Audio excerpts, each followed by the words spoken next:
Bagamat bigo ang Filipino fisherman na si Roland Abante na makapasok sa finals ng America's Got Talent Season 18 matapos itong ma-eliminate, proud na proud pa rin ang mga Pinoys all over the globe sa naturang Pinoy Pride. Ito'y matapos i-anunsyo ng dalawa mula sa qualifiers 4 na makakaabante sa finals ay ang dance group na Chibi Unity at magician na si Ana de Guzman. Gayunpaman, inulan pa rin ang pagbate ng Filipino fans si Abante sa kanyang naging performance at todo tiwala pa rin ang mga ito sa pag-asa na makakabalik pa rin ito sa naturang singing competition bilang 11th finalist na manggagaling sa wild card ng show.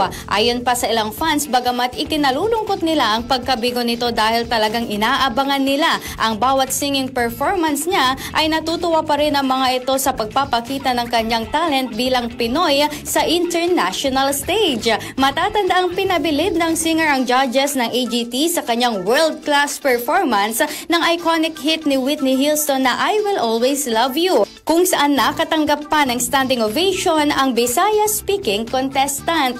Para sa ating entertainment news, Radyoman Adrian Suarez, Tatak, RMN.